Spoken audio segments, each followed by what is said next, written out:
All right, this is the week 10 update of The Artist's Way.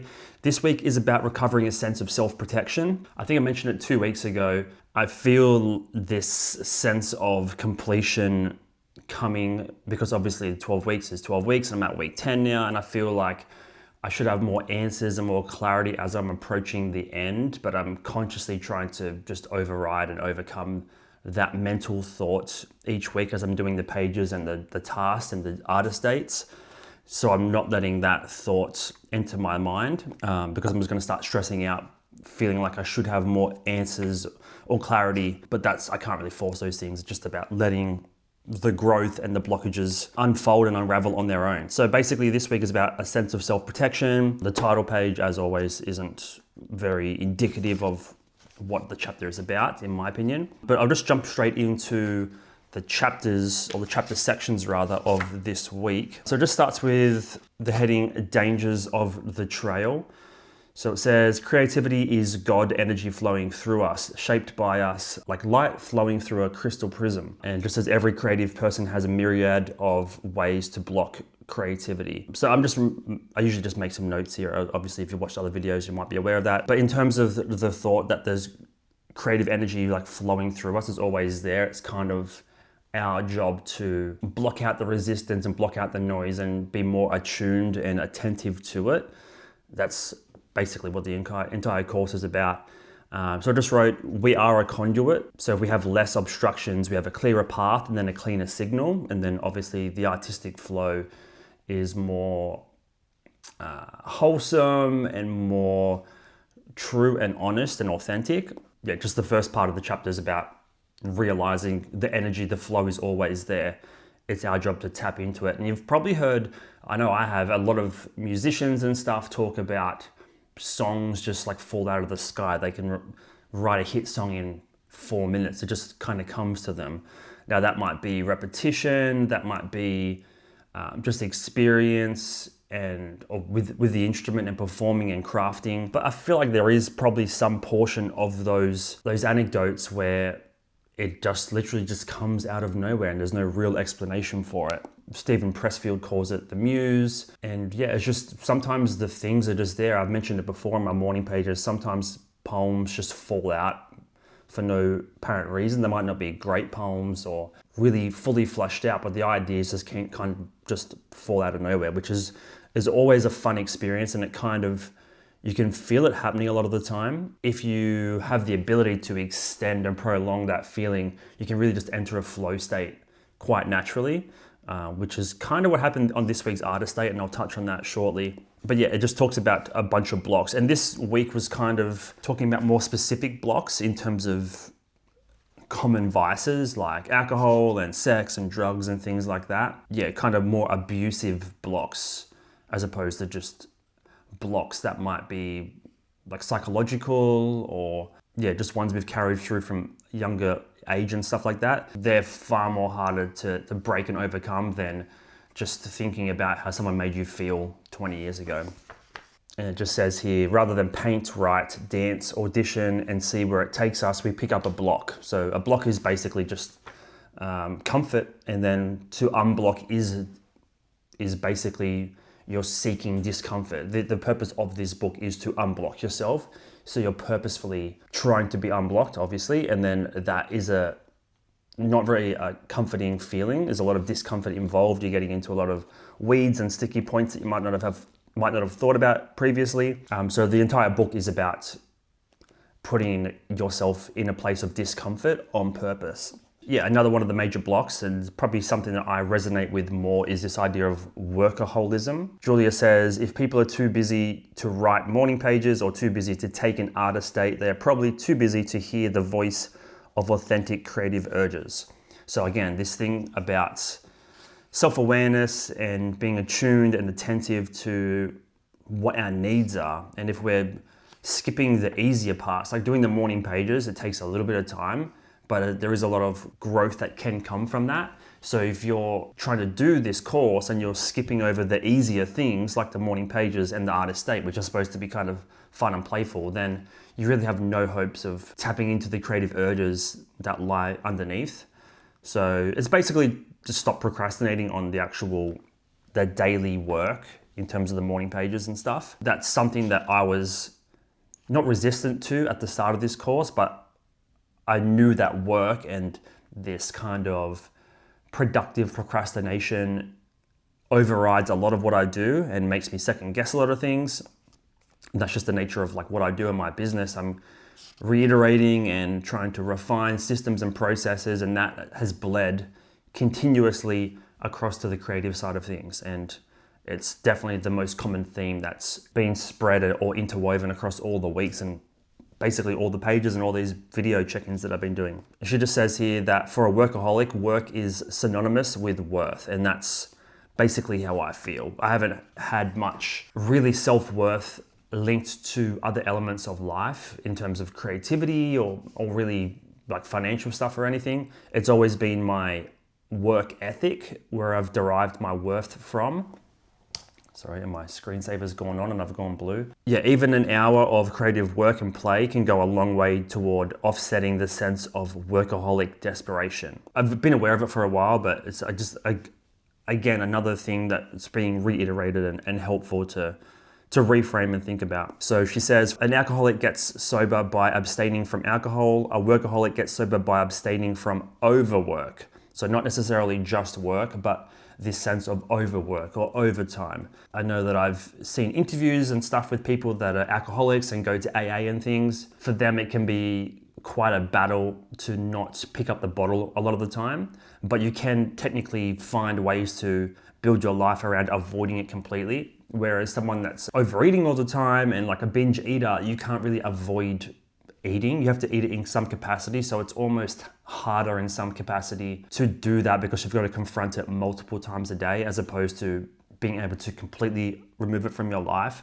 And that's kind of the parallel that I'm drawing here is a workaholic gets sober by abstaining from overwork. You still have to work in some capacity, but it's about when have I been satiated, if I'm drawing the parallel to food. When is work enough and when is overwork detracting from my other goals and interests? So I just wrote here on the side, can't avoid work entirely like you can alcohol. So it requires deep awareness and boundaries. And then I just wrote for me, no weekends, etc. Have a strong curfew. I know for me, 40 hours, I've never really been like a huge workaholic in the sense of doing a 70-hour or 80-hour a week workload because I've never really had a career or a corporate ladder to climb in that regard that's pushed me. I've usually just done around 30 to 40 hours a week for most of my jobs. And I'm usually quite content with that. It's more I guess the biggest thing for me is working for myself from home. The work can seep into every hour of every day and just drawing a hard line, a hard boundary so it doesn't encroach on weekends has really been the biggest game changer for me in terms of just being content with what I have and what I'm able to do in those hours and know that things will grow just by sheer effort and showing up daily. But I don't need to work beyond 40 hours unless I have some huge goal that I need to achieve. I'm quite content doing what I'm doing now and then using spare time and weekends in more personal development and creative stuff, which is exactly what I've been doing these last 12 weeks. This next section in the chapter is about droughts and I guess creative droughts or dry seasons as she calls it. I didn't really make any notes here at all, but I'll just whiz through some of the things that are underlined. So she says, in any creative life, there are dry seasons. During a drought, the morning pages seem both painful and foolish. They feel like empty gestures, like making breakfast for the lover we know is leaving us anyhow. Droughts end because we have kept writing our pages. We have doubted, yes, but we have stumbled on. Sooner or later, our pages will bring things right. A path will emerge. So trusting the process and just getting the pages done. They might be boring and grimy. I know for me, I do all sorts of things to kind of weasel my way out of doing the full 6 pages. Ultimately, you can not skip a page necessarily, but kind of just fill in with squiggles and ideas and things for a half page or 1 page even sometimes.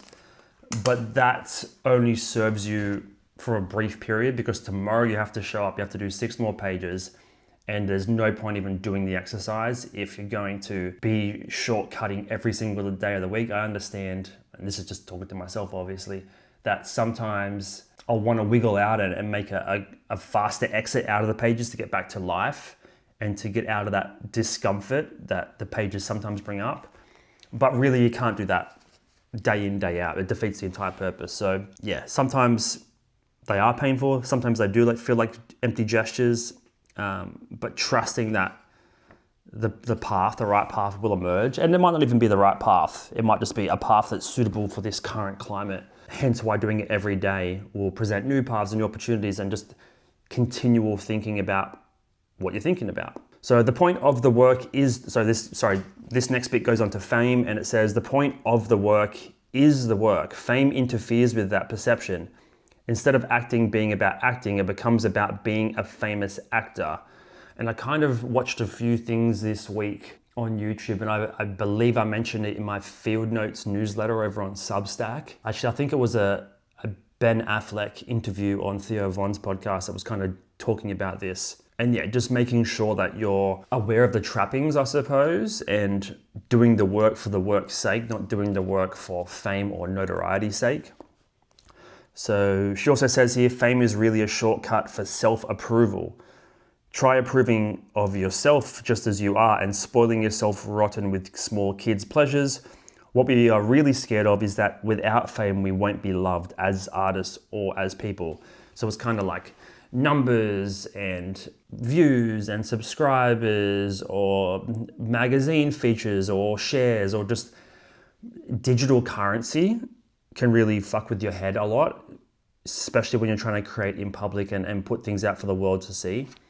And I know the book was kind of written before the social media age and stuff. So obviously in this day and age, even whatever was in the 60s, or was it the 60s where Andy Warhol had the quote of everyone's going to have 15 minutes of fame, and it's even more apparent now. Everyone's always famous. Everyone's a micro celebrity, and which means that it's even harder to stand out. But I guess the point here is about not striving to stand out necessarily or to want to stand out. It's more just about doing the work. And one of the main lines that I really liked here that she wrote was, the desire to be better than can choke off the simple desire to be. So rather than just being and ourselves and just trying to be present and tap into ourselves, we're trying to be better than person X, Y, or Z. And yeah, it takes away from being grounded in the moment. And I think we can all relate to that. And part of that is kind of about realizing what your ego is like really calling for or striving for, because obviously ego can get in the way a lot and hold us back from a lot of things in life. And she says here, it is the ego's demand that our work is totally original, as if such a thing were possible. All work is influenced by other work. And this brought me back to, again, my field notes. A lot of the things that I'm watching and reading about and making notes on through the week always draw in to these pages. So it's always good for me to write the field notes. And I've only been doing it for about a month, but it helps me, my screen's gone blue again. It helps me to reframe a lot of things that I'm learning in the book and I'm going through my head because I'm hearing someone else other than Julia kind of mention it. And her point here about our ego wants our work to be super original and reinventing the wheel a lot of the time. I know that's how I feel. Not all the time, but a lot of the time I'm trying to think of how can I make this original and something I've never seen, or how can I create a genre that's never existed before? And that's great. That ambition is awesome, but it needs to be like filtered or projected to something more realistic as opposed to being so grandiose. And it immediately reminded me of a bunch of Virgil Abloh's videos that I watched this week. And one of his main design principles is basically don't change anything more than 3%. Like he had to redesign some Nike sneakers, or didn't have to, like it was part of one of his projects. And his mentality is you don't need to reinvent the wheel or do anything too crazy. Just change it by 3% and it's enough. And it kind of also ties into Austin Kleon's book, Steal Like an Artist as well. So that's something that I have to contend with, not all the time, but there have been plenty of times throughout my life where I'm trying to think of like some groundbreaking, earth-shattering revelation where I've just completely reinvented some form of art, and it's silly and it's nonsense, and it's just ego getting in the way of just doing the actual work. And then she kind of wraps up that point by saying originality is the process of remaining true to ourselves. So that's like the real cheat code, the real hack, as opposed to trying to like make something, just like, redesign the wheel essentially. So they're all the notes that I took for the actual chapter. I did 7 days of the morning pages. And yeah, I think I watched a lot of Virgil Abloh stuff this week, which was really, really interesting and insightful. And I journaled about it a lot, and I just mentioned that then obviously, but in terms of the pages, it was really just taking inspiration from him and his work ethic and kind of just how he thinks about creativity. And yeah, like a lot of his concepts are very simple. Like I said, the 3% rule. What I enjoyed about his philosophy is he doesn't try to label everything. He tries to keep things broad. So rather than saying I'm working on a book, you zoom out a bit and think of it as like a larger project rather than kind of narrowing in on the thing too early, and just kind of keeping it broad enough to where it can play and be experimented and explore adjacent avenues, as opposed to being like, I'm going to do a YouTube video, or I'm going to write a book, or I'm going to make a piece of clothing. It's kind of removing the labels allows more freedom and more exploration. And via doing that, then it becomes something completely original, as opposed to trying to brainstorm it at the front by trying to fit within a predefined box of what the art form is or what you are able to do as an artist. And yeah, there was an interesting thing. I've been doing this for 10 weeks now, and a lot of the time I'm thinking about the future or writing about the current day and the present, but I'm not doing a lot of reflection of the past, like deep reflection. So there's a couple of days here where I just did literally 5 days of writing about my dad, what it was like growing up, just interesting things. So many old stories and memories started coming to light that I haven't thought about in so long, and they're not hugely significant stories in my life or existence, but they allowed me to like tap into kind of how I thought about things, or how I was like presented or shown the world in a sense. So that was really eye-opening. Lots of poems as always, lots of lists of 10. I really like doing this idea of 10 things a day. There's an author called James Altucher, which basically has this idea. I think the book's called Skip the Line. And it's basically, if you want to be, like, it seems hard to create ideas sometimes. So his idea is doing the same thing as the morning pages, essentially, just doing the daily practice, thinking of 10 things every day, 10 ideas. So you just create like a heading, like 10 ways that I can improve my health. Then you just like brainstorm 10 things. You repeat that every single day or anything. 10 ways I can clean my house, 10 ways I can be nicer to my partner, 10 ways I can do whatever. And then you just list 10 things, and it starts to build this, what he calls an idea muscle. And it really works. It really does work. And it's the same thing as the morning pages. It's just the daily act. And I do that a lot of the time.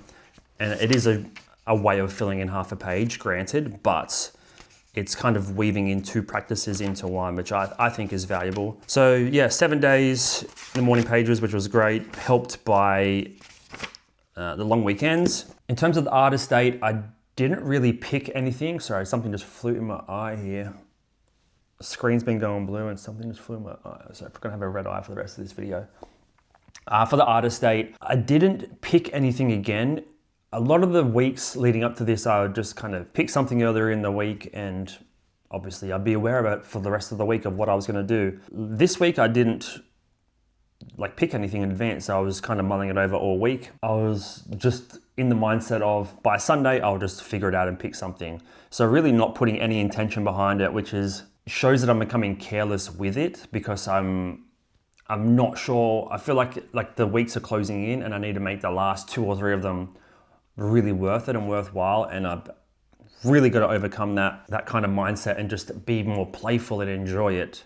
I really haven't learnt my lesson in that regard.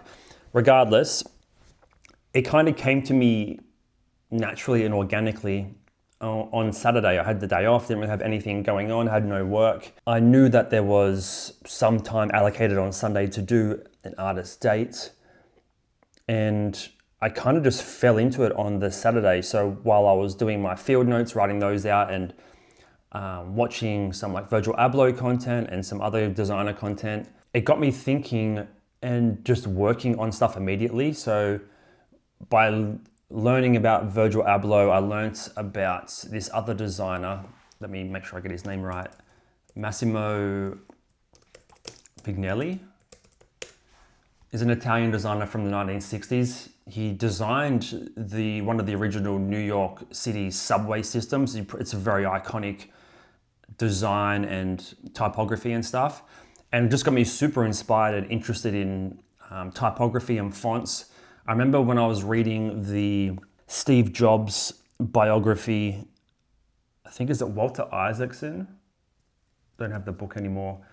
But yeah, Steve Jobs was super into fonts and typography. And I've always found it quite interesting as well. So just learning about the way some older designers approach things got me really inspired. And I ended up just playing around with graphic designs and things in Illustrator and Photoshop for a good 3-4 hours without even knowing I was entering the artist state, because it was very playful. I had music on, I had a lot of fun, I had a lot of energy.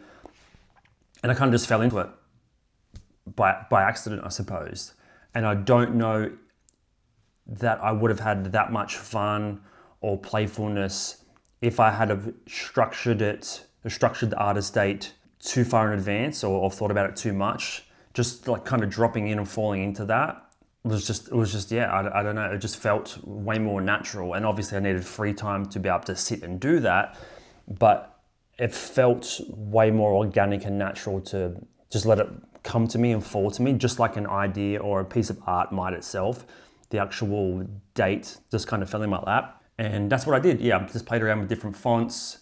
And essentially Massimo Vignelli is known for not overcomplicating things, and essentially, without going on about it, his idea is that obviously with the internet there's thousands of fonts you can use, and there's almost too much variety now.